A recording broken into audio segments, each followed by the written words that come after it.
Web 3.0। दोस्तों, आज की वीडियो में आप सबको वेलकम है। चैनल को सब्सक्राइब करना मत भूलिएगा।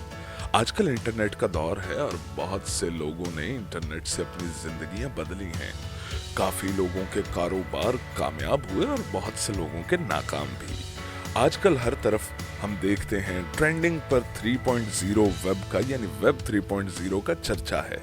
अब आप लोग ये सोच रहे होंगे कि आखिरकार ये वेब 3.0 है क्या, तो हम आपको बताएंगे कि यह है क्या। वीडियो को एंड तक देखना मत भूलिएगा। 1990s में जब इंटरनेट आया और दुनिया को एक ग्लोबल विलेज बनने का मौका मिला, तो हम लोगों के पास जो कंप्यूटर्स होते थे, पहली तो बात यह है कि हर किसी के पास कंप्यूटर नहीं होता था। कंप्यूटर सिर्फ ऑफिसेज में होते थे या घरों में से बहुत कम लोगों के पास घर में पर्सनल कंप्यूटर होता था। लेकिन जिन लोगों के पास था वो इस बात से रिलेट कर सकेंगे और समझ सकेंगे, वो कंप्यूटर्स आपके कंप्यूटर से बहुत फर्क और बहुत बड़े होते थे। आजकल तो कंप्यूटर आपको एंड्रॉयड में मिल जाता है, लैपटॉप्स की सूरत में मिल जाता है, और इवन पीसीज की भी बात करें तो वो भी बहुत ज़्यादा मॉडिफाइड किस्म के हमें मिल जाते हैं। रंगीन किस्म के हमें सीपीयूज मिल जाते हैं, ढेर सारे पंखों वाले सीपीयूज मिल जाते हैं, गेमिंग पीसीज मिल जाते हैं। लेकिन 1990s का दौर ऐसा नहीं था। वो कंप्यूटर्स बहुत बड़े हुआ करते थे। ऑफ वाइट कलर का एक बड़ा सा मॉनिटर, जैसा कि इस तस्वीर में दिखाया जा रहा है, एक बड़ा सा सीपीयू और एक बड़ा सा और भारा कीबोर्ड, और साथ में जो माउस होता था उसके अंदर भी एक बॉल लगा होता था। अब जब हम उस कंप्यूटर को ईथरनेट केबल के जरिए इंटरनेट से कनेक्ट करते थे और एक कार्ड लोड करते थे जो इंटरनेट यूज करने के लिए होता था, तो हमें क्या स्पीड मिलती थी। आप सुनकर हैरान होंगे कि करीब करीब 100 केबी यानी 100 किलोबाइट्स की स्पीड मिलती थी हमें। तो ये था वेब 1.0। अब वेब 1.0 में हमें डोमेन्स मिली, हमें वेबसाइट्स मिली। अगर बहुत अच्छी मिसाल लेनी है हमने वेब 1.0 की, तो विकिपीडिया एक बेहतरीन मिसाल है। यानी वेब 1.0 में हमारे पास लाइक, कमेंट और शेयर करने का ऑप्शन नहीं होता था। वेब 1.0 में हम सिर्फ इंफॉर्मेशन रीड कर सकते थे। और अगर इस टाइम किसी के जहन में ये सवाल आए कि क्या हम तस्वीरें और वीडियोस देख सकते थे वेब 1.0 पे, तो इसका जवाब ना है। अगर हम तस्वीर भी देख सकते थे तो वो एक फैक्स की तरह डाउनलोड होती थी, एक फैक्स की तरह आपके कंप्यूटर में शो होती थी। यानी आहिस्ता आहिस्ता अटक अटक कर वो पूरी तस्वीर अपीयर होती थी। देन इंटरनेट पूरी दुनिया पर कब्जा करता गया और छाता गया और बहुत सारे लोगों की जिंदगियां बदलता गया, और दौर आया वेब 2.0 का। अब वेब 2.0 के दौर की अगर हम बात करें तो इस दौर का आगाज हुआ 2005 से और इसका इख्तिताम हुआ 2020 पे। अब आप लोग ये सोच रहे होंगे कि ये आखिर वेब 2.0 क्या है, तो बिल्कुल जी, इस वीडियो में हम आपको ये भी बताएंगे कि वेब 2.0 क्या है, और ये भी बताएंगे कि आपकी जिंदगियों पर वेब 3.0 का कितना अच्छा असर पड़ेगा और आपको एकदम से किस तरह से वेब 3.0 अमीर बना देगा।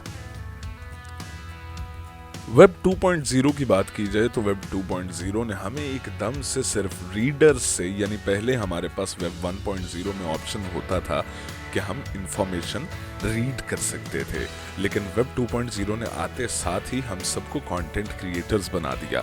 अब आप लोग ये सोच रहे होंगे कि आपने तो यूट्यूब पर चैनल भी नहीं बनाया, तो आप कंटेंट क्रिएटर्स कैसे बन गए। देखिए, अगर आपका फेसबुक है, आपका यूट्यूब है, टिकटॉक है या इंस्टाग्राम है या गूगल पर आपका अकाउंट है, तो कोई भी इंफॉर्मेशन आप लाइक, कमेंट या शेयर की सूरत में उस पर अपलोड करते हैं तो आप कंटेंट क्रिएटर हैं।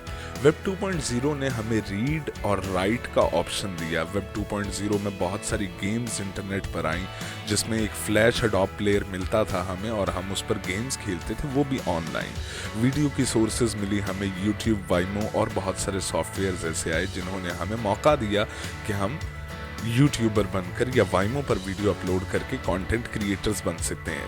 फेसबुक ने बहुत सारे लोगों के बिजनेसेस को ऑनलाइन कर दिया और बहुत सारे लोग उससे मुस्तफीद हुए और बहुत सारी वेबसाइट्स हमें मिली। अब वेब 2.0 के दौर में बहुत से लोग फेसबुक से फेमस हुए, यूट्यूब से फेमस हुए, टिकटॉक से फेमस हुए, और इवन क्रिप्टो करेंसी भी इस दौर में हो गई। ऐप स्टोर एप्पल ने लॉन्च किया, गूगल प्ले ने प्ले स्टोर लॉन्च किया और इस पर बहुत सारे लोगों ने गेम्स बनाई, और एकदम से जॉब्स की डिमांड्स और जॉब्स की डिटेल्स चेंज होने लगी। बहुत सारे लोगों को ग्राफिक डिज़ाइनर्स चाहिए थे, सोशल मीडिया एरिया मैनेजर्स चाहिए थे और बहुत सारी चीज़ें इस तरह की मार्केट में आ गई जो कि पहले से नहीं थी। अब हम बताएंगे आपको कि वेब 3.0 क्या है, ये क्या करने वाला है, हमें किन किन चीज़ों का ख्याल रखना है वेब 3.0 के दौर में।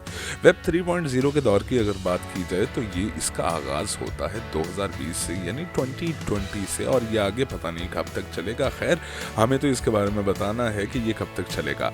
मेटावर्स एक बहुत बड़ी मिसाल है। मेटावर्स के बारे में अगर आप इन्फॉर्मेशन चाहते हैं तो हमारी वीडियो मेटावर्स के हवाले से भी अपलोडेड है।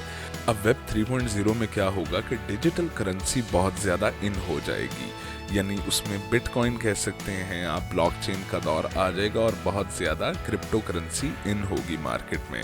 और क्रिप्टो करेंसी जैसे ही इन होगी, आप उसमें इन्वेस्ट करेंगे, आप अच्छा खासा फ़ायदा उठा सकते हैं उससे। और ओपन बुक जैसी एक वेबसाइट सामने आएगी, जिस तरह फेसबुक होती है। फेसबुक के मालिक है मार्क जुकरबर्ग, ओपन बुक का मालिक कोई भी नहीं होगा और उसके बहुत सारे हमें फ़ायदे होंगे। जिस तरह हम देखते हैं वेब 2.0 में अगर यूट्यूब की बात की जाए तो यूट्यूब हमें जो प्रॉफिट देता है वो 55% होता है और 45% यूट्यूब किसी भी ऐड का प्रॉफिट अपने पास रखता है। लेकिन वेब 3.0 के टाइम में क्या होगा कि 90% प्रॉफिट कंटेंट क्रिएटर को मिलेगा और 10% उस वेबसाइट की रीबिल्ड के लिए या उसकी अपग्रेडेशन के लिए यूज़ किया जाएगा।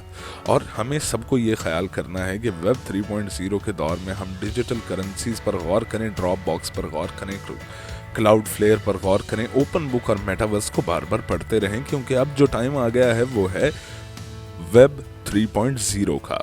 सो आज की वीडियो देखने का बहुत शुक्रिया। उम्मीद है कि आपको बहुत सारी इन्फॉर्मेशन मिली होगी। मजीद नई वीडियो के इंतज़ार में रहिएगा। सब्सक्राइब हमें लाजमी कीजिए। बहुत शुक्रिया।